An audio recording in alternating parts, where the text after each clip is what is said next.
Hello everyone, James here to walk through Advanced Scenario 8 on page 92 of the textbook. Our taxpayer is Stephanie Winter, and we have a lot to do for this return. So let me just bring it up. I already completed it, so I'm just going to open it up from the client list here. Start at the top and touch on all of the items that we have to do here. So we already know that Stephanie is filing as single. So once we put her filing status in, we can move on and enter her personal information from the intake form, her date of birth, address, phone number, and also check off any of those boxes that she checked off on the intake form. In this case, it's only one box, the Presidential Election Campaign Fund box. Then we can move along and take care of the income items. You can see on the left-hand side of the screen here, she has a W-2, interest and dividends, retirement income, self-employment income, and capital gain income.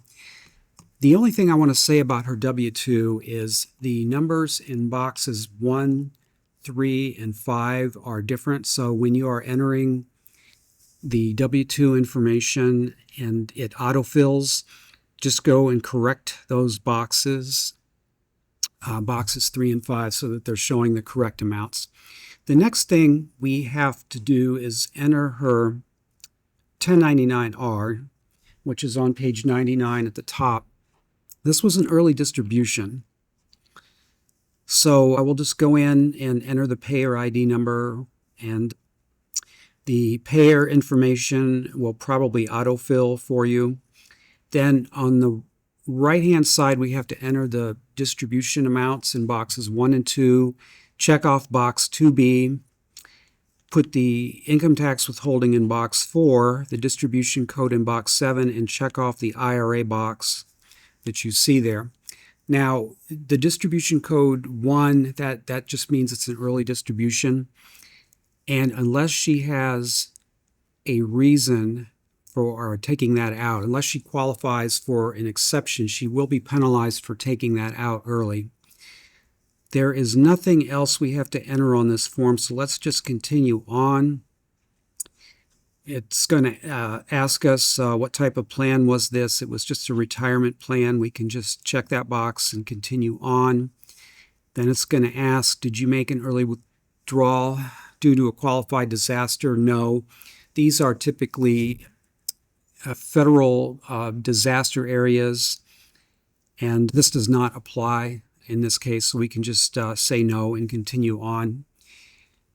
Now, in the interview notes, Stephanie says that she used $2,400 of this $5,000 distribution to pay for a law school course, and that is one of the 24 or so exceptions that you can use to get out of paying that 10% penalty.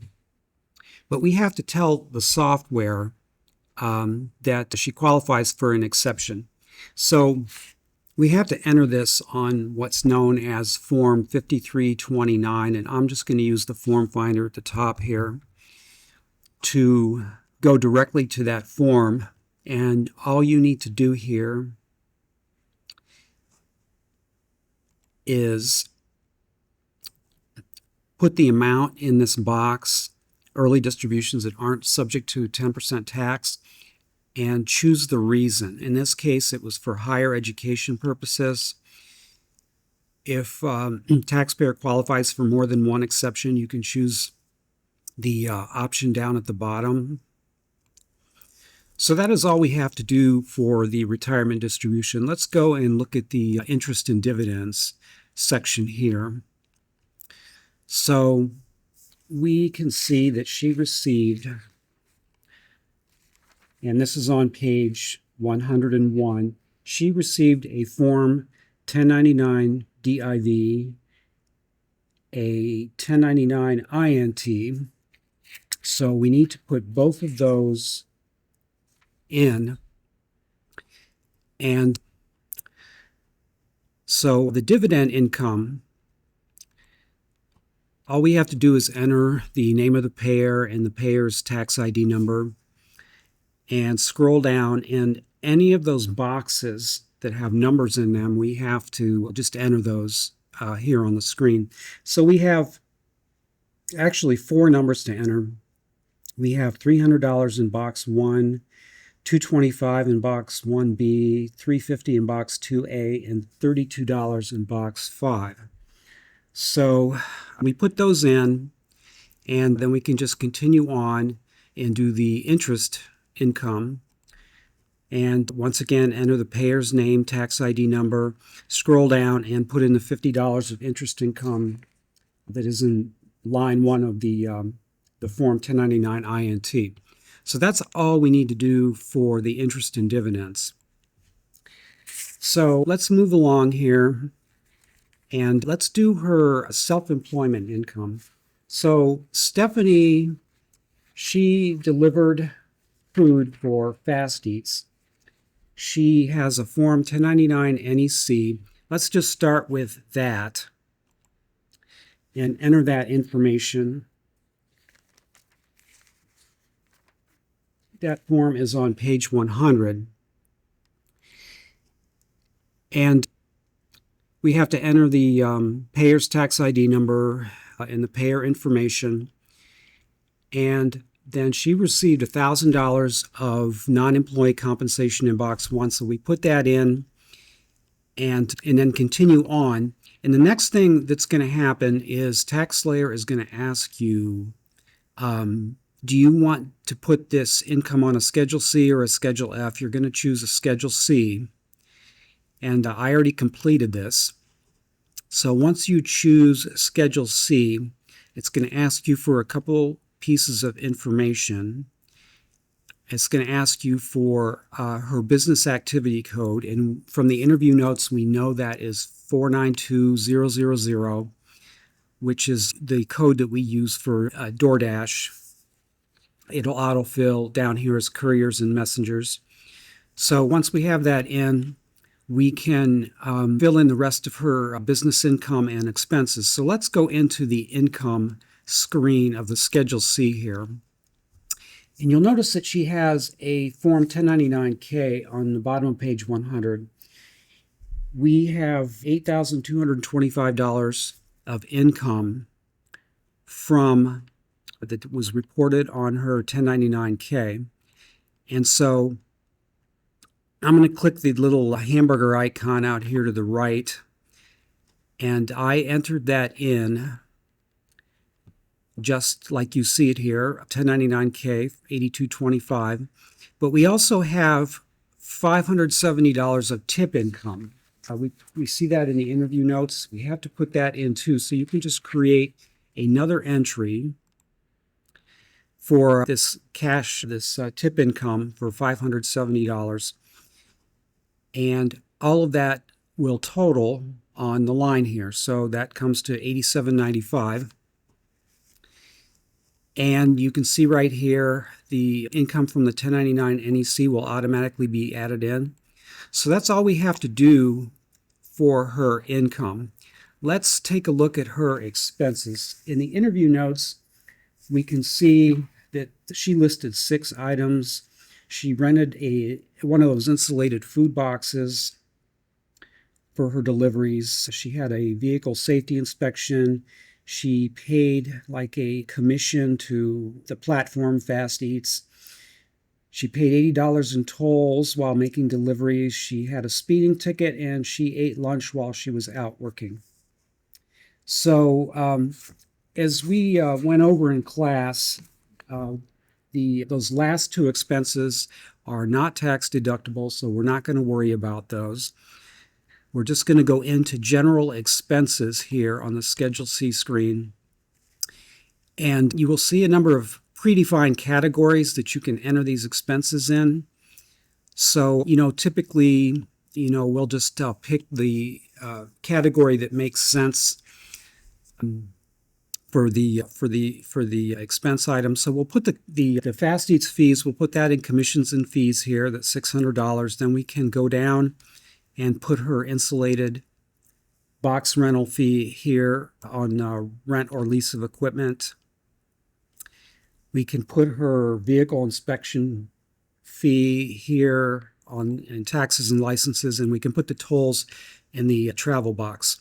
So that takes care of those expenses, but we have one more expense we need to account for. In the interview notes, she indicated that she drove 3,000 miles. Now, this was just her business mileage. We also know what her total miles and her personal and commuting miles, but we don't need to actually worry about those. We only need to worry about putting her business mileage in. So we will do that here in car and truck expenses. So we will just enter in the type of vehicle that she was using, when she placed it into service. We'll put her business miles here.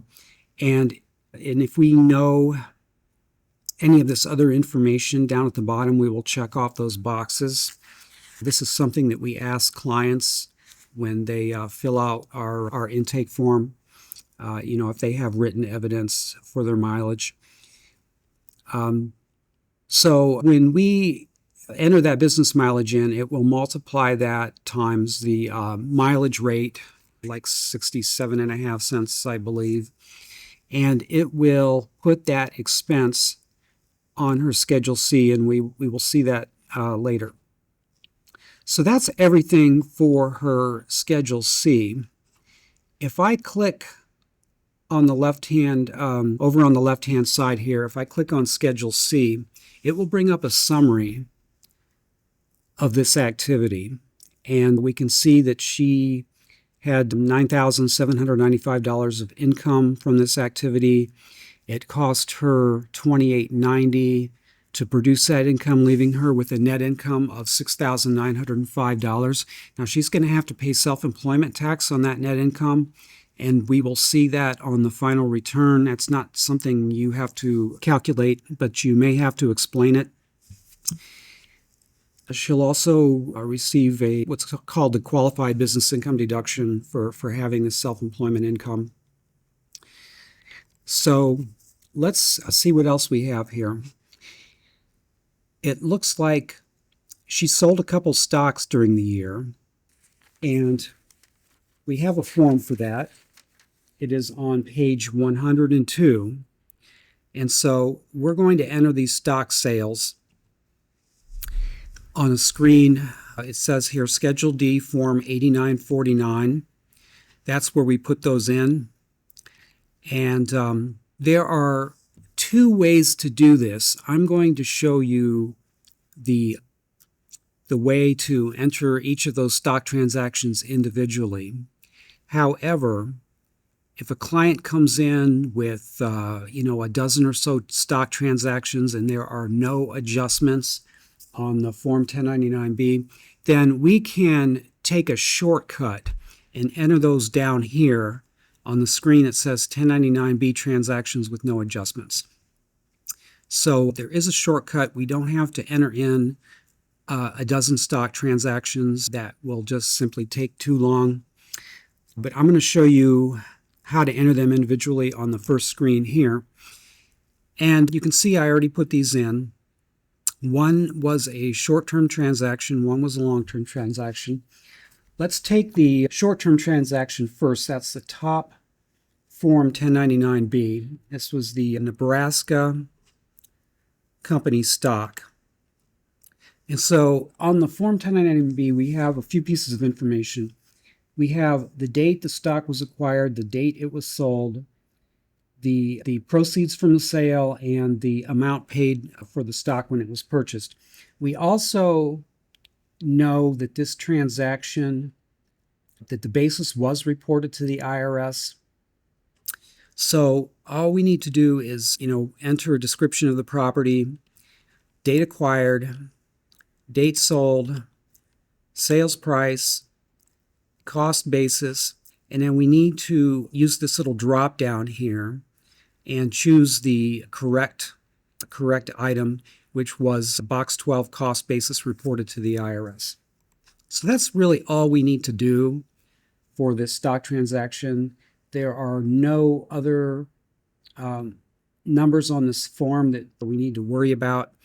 Down at the bottom of the screen, you will see a section for adjustments. That's not something that applies to this transaction here, so I can just continue on. And we'll do the same thing for the Iowa Company stock. And same thing, we'll put in the what type of property this was, when it was acquired, when it was sold, how much it was sold for. We're going to choose cost basis not reported to the IRS because that's what the form indicates. And that's all we need to do. So when we look at the final tax return, we'll see that there is a section for short-term transactions and another section for long-term transactions. They are taxed at different rates. So that is why we have to enter them separately. So on page 103, you can see that we have two more statements. We have a student loan interest statement at the top, and we have a tuition statement from her law school course down at the bottom. So Stephanie's been paying back her student loans, I guess her undergraduate student loans, and the statement says that she paid $3,750 of interest on her student loans. Now she can take a deduction for that. Now it is capped at $2,500, and we just simply need to go to the adjustments section and put the amount in the box. It will limit it to $2,500. That's all we need to do for that Form 1098E. But we also have to put in her qualified tuition because she will get an education credit. She qualifies for the lifetime learning credit. And so we're going to have to go in and enter the information from the Form 1098T.